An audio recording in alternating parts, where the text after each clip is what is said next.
Jeudi 12 décembre 2024, le Père, le Fils et l'Esprit. Nous vous accueillons de nouveau sur votre chaîne L'Aventure dans la Parole. Et c'est avec plaisir que nous nous retrouvons avec vous. Vous êtes peut-être en voiture, dans le train, à la campagne ou au bord de l'eau. Ou encore vous êtes chez vous, tranquillement. Mais quel que soit là où vous vous trouvez maintenant, nous souhaitons que Dieu nous accorde espérance, grâce et sagesse dans l'étude de sa parole. Notre communauté s'agrandit et c'est grâce à vous.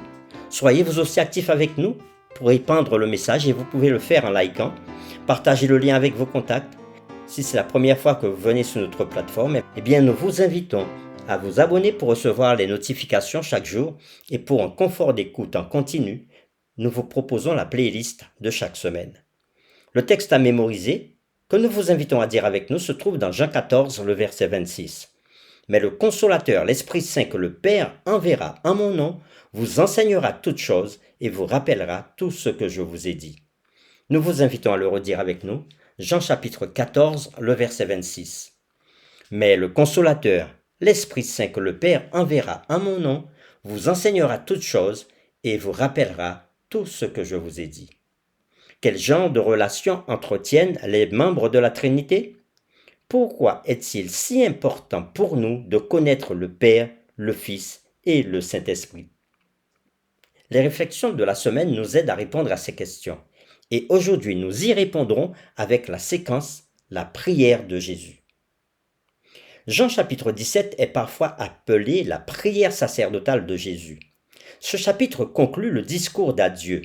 Jésus était venu sur cette terre pour que l'humanité soit restaurée, en fin de compte, dans sa relation personnelle originelle avec Dieu. Il avait fidèlement accompli les signes que Dieu lui avait donné d'accomplir. En parole et en acte, il avait communiqué Dieu au peuple. Jésus allait bientôt quitter la terre. Il désirait partager une fois de plus son amour pour ses disciples. Il voulait qu'ils comprennent la relation étroite entre lui-même, le Père et le Saint-Esprit. Il voulait les amener dans la même relation personnelle avec Dieu le Père et l'Esprit, tout comme lui-même. Nous vous invitons à lire avec nous Jean chapitre 17, des versets 1er jusqu'au verset 26, et nous répondrons à cette question. Quel mot ou expression de ce chapitre exprime le désir de Jésus d'avoir une relation d'amour étroite entre lui-même, le Père et ses disciples? Nous lisons Jean chapitre 17 à partir du verset 1er jusqu'au verset 26.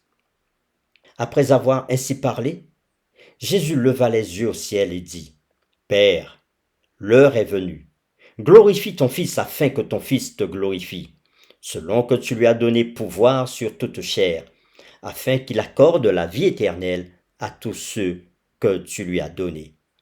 Or, la vie éternelle, c'est qu'ils te connaissent, toi, le seul vrai Dieu, et celui que tu as envoyé, Jésus-Christ. Je t'ai glorifié sur la terre, j'ai achevé l'œuvre que tu m'as donné de faire. Et maintenant, toi, Père, glorifie-moi auprès de toi-même, de la gloire que j'avais auprès de toi avant que le monde fût. J'ai fait connaître ton nom aux hommes que tu m'as donnés du milieu du monde. Ils étaient en toi, et tu me les as donnés, et ils ont gardé ta parole. Maintenant ils ont connu que tout ce que tu m'as donné vient de toi, car je leur ai donné les paroles que tu m'as données, et ils les ont reçues, et ils ont vraiment connu que je suis sorti de toi, et ils ont cru que tu m'as envoyé. C'est pour eux que je prie.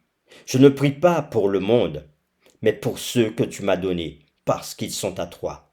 Et tout ce qui est à moi est à toi, et ce qui est à toi est à moi. Et je suis glorifié en eux. Je ne suis plus dans le monde, et ils sont dans le monde. Je vais à toi. Père Saint, garde en ton nom ceux que tu m'as donnés, afin qu'ils soient un comme nous. Lorsque j'étais avec eux dans le monde, je les gardais en ton nom. J'ai gardé ceux que tu m'as donnés, et aucun d'eux ne s'est perdu, sinon le fils de la perdition, afin que l'écriture fût accomplie. Et maintenant je vais à toi, et je dis ces choses dans le monde, afin qu'ils aient en eux ma joie parfaite. Je leur ai donné ta parole, et le monde les a haïs, parce qu'ils ne sont pas du monde, comme moi je ne suis pas du monde. Je ne te prie pas de les ôter du monde, mais de les préserver du mal. Ils ne sont pas du monde, comme moi je ne suis pas du monde. Sanctifie-les par ta vérité. Ta parole est la vérité. Comme tu m'as envoyé dans le monde, je les ai aussi envoyés dans le monde. Et je me sanctifie moi-même pour eux, afin qu'eux aussi soient sanctifiés par la vérité.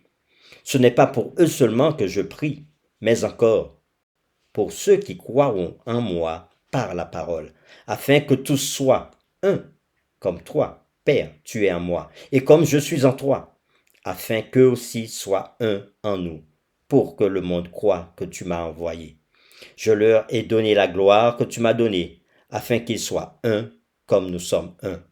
Moi en eux et toi en moi, afin qu'ils soient parfaitement un, et que le monde connaisse que tu m'as envoyé, et que tu les as aimés comme tu m'as aimé. Père, je veux que là où je suis, ceux que tu m'as donnés soient aussi avec moi, afin qu'ils voient ma gloire, la gloire que tu m'as donnée, parce que tu m'as aimé avant la fondation du monde. Père juste, le monde ne t'a point connu, mais moi je t'ai connu, et ceux-ci ont connu que tu m'as envoyé. Je leur ai fait connaître ton nom, et je le leur ferai connaître, afin que l'amour dont tu m'as aimé soit en eux, et que je sois en eux. Après avoir lu ce texte, Jean chapitre 17, les versets 1 à 26, nous répondons à cette question. Quel mot ou expression de ce chapitre exprime le désir de Jésus d'avoir une relation d'amour étroite entre lui-même, le Père et ses disciples? Beaucoup lisent Jean chapitre 17 comme signifiant que la seule chose qui compte est l'unité et l'amour. Il ne fait aucun doute que le dessein de Dieu est de nous restaurer dans une relation personnelle avec lui et avec tous les hommes.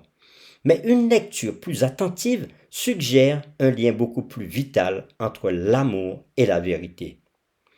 Or, nous dit Jean chapitre 17 verset 3, or la vie éternelle, c'est qu'ils te connaissent, toi, le seul vrai Dieu.